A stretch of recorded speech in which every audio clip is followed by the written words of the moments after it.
युवा जय भीम के नारे लगाते आजकल हर तरफ मिल जाते हैं। घरों में, ऑफिस में अंबेडकर जी की मूर्ति रखना या पेंटिंग टांगना फैशन हो चुका है। पर क्या हम उनके विचारों, उनके संघर्ष को वाकई जानना समझना चाहते हैं? क्या हम तैयार हैं उनके बताए मार्ग पर चलने को? अगर जवाब हाँ है तो ही हम उनका सच्चा सम्मान करते हैं, नहीं तो हम साथ दे रहे हैं उन छद्म नेताओं का जो उनके नाम का महज इस्तेमाल कर रहे हैं, चाहे कांग्रेसी हो या बीजेपी, सपा हो या बसपा। जवाब आपको देना है। उनके कार्य विचारधारा का क्या बाबा साहब के विचारों से मेल खाती है? इन राजनीति करने वालों ने अंबेडकर जी को सत्ता की सीढ़ी बना दिया है। वर्तमान राजनीति तो इसी का प्रमाण देती है। अगर आप सच में अंबेडकर जी को जानना चाहते हैं, समझना चाहते हैं, तो ये वीडियो आपके लिए है। उनके बताए मार्ग पर चलना व विचारों को आत्मसात करना ही उनका सच्चा सम्मान है। तो फ्रेंड्स, मैं हूँ विकास और आज जानते हैं, समझते हैं बाबा साहेब डॉक्टर अंबेडकर जी को, उनके विचारों को, उनके शिक्षा से जुड़े सरोकारों को। વિશે જો આપણે વાત કરીએ તો એમના સમાજ પ્રત્યેના જે વિચારો હતા ખૂબ જ અસરકારક હતા. આપણા ભારત દેશમાં ઘણા બધા સામાજિક કાર્યકર્તાઓ થઈ ગયા છે, પરંતુ ડૉક્ટર આંબેડકર અનમોલ કહેવાય છે. પરંતુ એમને 1990માં ભારત રત્નનો એવોર્ડ આપવામાં આવ્યો. હવે જ્યારે એમના વિચારોની જ વાત કરીએ છીએ તો એ માત્ર કોઈ સીમિત સમાજ માટેના આગેવાન નહોતા. આપણે એને સમાજના આગેવાન બનાવી દીધા છે. આખા દેશના નેતા. જેમ સુભાષચંદ્ર બોઝને આપણે દેશના નેતા કહીએ છીએ, એમ ડૉક્ટર આંબેડકર આવા દેશના નેતા હતા. પરંતુ જ્યારે યુવાનો સાથે વાત કરો કે કોઈની સાથે વાત કરો તો ડૉક્ટર આંબેડકર એટલે બંધારણના રચયિતા. શું માત્ર બંધારણ એમણે રચ્યું? એવું નથી. બંધારણની રચના તો એક એમના જીવનનો એક અગત્યનો ભાગ હતો કે ત્યાં સામાજિક ચળવળ જે એમણે ચલાવી, સમાનતાની ચળવળ ચલાવી, અને એ ચળવળ ચલાવીને આટલી મોટી સિદ્ધિ કરવી અને દેશના એવા વર્ગને, જે ચોથા વર્ગનો જે સમૂહ હતો આપણા વેદો પ્રમાણે, આપણે હિન્દુ સંસ્કૃતિમાં, તો એને ન્યાય અપાયો છે. અને ન્યાય અપાવીને એવી ગરિમા સુધી પહોંચાડે કે ત્યારે સમાનતાનું જીવન જીવી શકે છે. પણ જ્યારે ડૉક્ટર આંબેડકરની વાત કોઈ જગ્યાએ કરવામાં આવે તો લોકો એમ જ કહે છે કે હા, એમણે બંધારણ લખ્યું. એટલે આપણે એને વધારે समझવાની જરૂર છે. अम्बेडकर जी जीवन पर्यंत किसी भी तरह के भेदभाव के खिलाफ लड़ते रहे और राजनीतिक समानता के अलावा सामाजिक समानता के लिए संघर्षरत रहे। वो दलितों के लिए लड़े, महिलाओं के लिए लड़े और सामाजिक आर्थिक बदलाव के वाहक बने। वो सामाजिक एकता, समरसता और धर्मनिरपेक्षता के पैरोकार थे। उनके अनुसार किसी राष्ट्र की बुनियाद धर्म नहीं, मानवता और बराबरी ही होनी चाहिए। ડૉક્ટર બાબા સાહેબ આંબેડકર વિશે આજે થોડાક મારા વિચારો રજૂ કરવા માગું છું.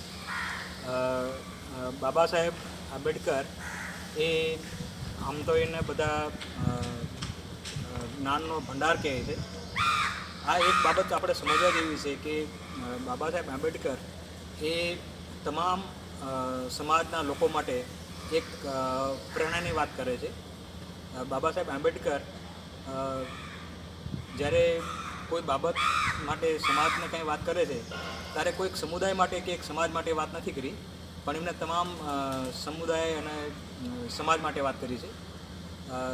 બાબા સાહેબ આંબેડકર શિક્ષણની વાત કરે છે, સંગઠનની વાત કરે છે, અને આ બંનેની સાથે લોકોએ સંઘર્ષ કરતું રહેવું જોઈએ એની વાત કરી છે. બાબા સાહેબ આંબેડકરની જ્યારે જન્મજયંતિની ઉજવણીઓ થઈ રહી છે ત્યારે આપણે બધાએ એ સમજવાની જરૂર છે કે બાબા સાહેબ આંબેડકર બધા માટે છે, કોઈ એક સમુદાય માટે નથી, કોઈ એક સમાજ માટે નથી. બાબા સાહેબને સમજવા માટે એમને સમજવા જરૂરી છે. સાથે સાથે એમને જે વિચારો મૂકેલા છે દરેક વ્યક્તિઓ માટે, એ બાબતો આપણે બધાએ જાણવાની અને સમજવાની જરૂર છે. બાબા સાહેબ આંબેડકર હંમેશા એ બાબતમાં માનતા હતા કે દરેક વ્યક્તિને સમાનતાથી જોવા જોઈએ, અને એમને સ્ત્રીઓના હક માટેની વાત કરી છે, મજૂરોના શોષણો થાય છે એને અટકાવવા માટેની વાત કરી છે એમને, અને જે વ્યક્તિઓ પાછળ રહી ગયા છે એમને એક મુખ્ય પ્રવાહમાં લાવવા માટેની બાબા સાહેબ આંબેડકરે વાત કરી છે. તો આવી રીતે આપણે જો એમને સમજવાની કોશિશ કરશું તો એ એક બંધારણના ઘડવૈયા તો બંધારણના ઘડવૈયા તરીકે જ આપણે એમને જોઈએ છીએ, પણ સાથે સાથે એક સમાજ સુધારક તરીકે એમને એક મોટું જે કાર્ય કર્યું છે એના આપણે ચોક્કસ ધ્યાને લેવું જોઈએ, એ મારો આજનો વિચાર હતો. बाबा साहब डॉक्टर भीमराव अंबेडकर जी का जन्म 14 अप्रैल 1891 में मध्य प्रदेश के इंदौर में हुआ था. ये जूरिस्ट, इकोनॉमिस्ट, पॉलिटिशियन और एक सोशल रिफॉर्मर रहे हैं. ये बचपन से ही बड़ी कुसार्क बुद्धि के थे, परंतु उन्हें स्कूल में बड़ी परेशानियों का, क्योंकि ये एक महार जाति से बिलोंग करते थे, फिर भी संघर्ष या परेशानियां कब रोक पाई हैं पुरुषार्थ को. उन्हें बड़ौदा के राजघराने ने बहुत सहारा दिया, स्कॉलरशिप भी दी, और बड़ौदा के महाराज की सहायता से ही वे विदेश जाकर पढ़ाई कर सके. परंतु कैरियर के प्रारंभिक दौर में भी उन्हें नौकरी में दौरान हीनता का सामना करना पड़ा, और इसका परिणाम हुआ 1924 में बहिष्कृत हितकारिणी सभा. इसका उद्देश्य था दलित शिक्षा का प्रचार प्रसार. बाबा साहब इंडिया के पहले कानून मंत्री थे, संविधान के आर्किटेक्चर, स्वतंत्रता, समता व बंधुत्व के प्रणेता थे. इनको बाबा साहब कहा डॉक्टर अंबेडकर बाबा साहब के नाम से प्रसिद्ध हैं, जिसका मतलब होता है रेस्पेक्टेड फादर. उनका ओरिजिनल सरनेम सकपाल था. वे रत्नागिरी जिले के अंबा डवे जिले से बिलोंग करते थे, और इसी वजह से उनका सरनेम अंबा डवेकर हो गया. परंतु उनके स्कूल के शिक्षक, जिसका सरनेम अंबेडकर था, उन्होंने इनका सरनेम अंबेडकर कर दिया. डॉक्टर अंबेडकर कांग्रेस के भी और गांधी से भी मुखालफत करते थे. उनका मानना था कि केवल राजनीतिक समानता शोषण से मुक्ति नहीं दिला सकती.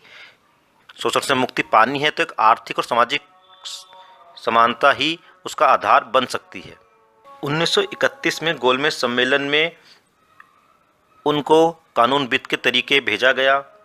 उस समय अंग्रेज दलितों को पृथक इलेक्टोरेट देने के मन बना चुके थे. गांधी जी इसके सख्त खिलाफ थे, पर अंबेडकर जी इस फैसले में अंग्रेजों से सहमत थे. इस फैसले के खिलाफ गांधी जी ने आमरण अनशन शुरू कर दिया. गांधी जी उस समय के बड़े नेता थे.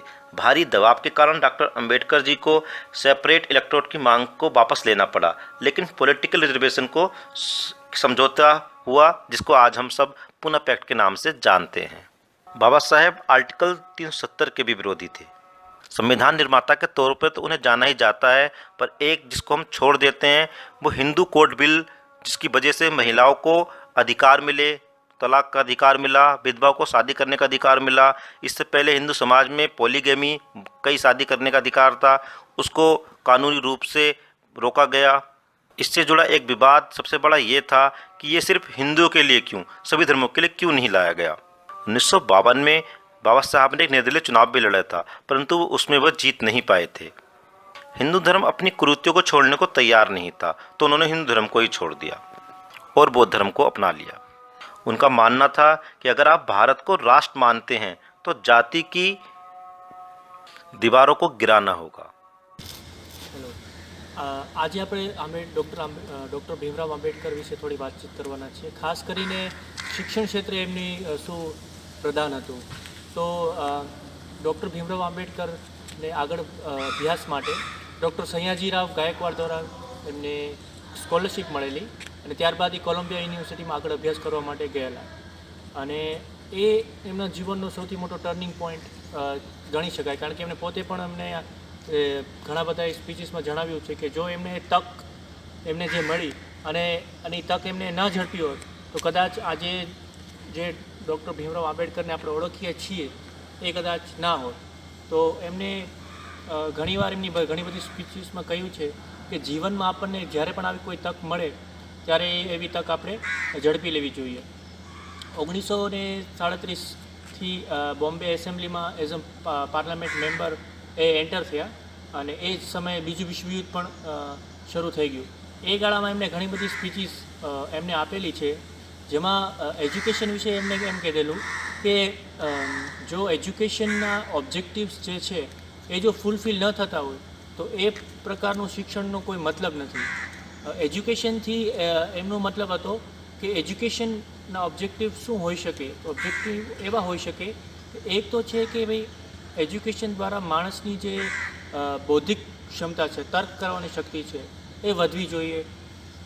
લાઇવલીહુડના સોર્સિસ ક્રિએટ થવા જોઈએ અને એક વ્યક્તિની માનવતાની જે વસ્તુ છે એ વ્યક્તિમાં ડેવલપ થવી જોઈએ.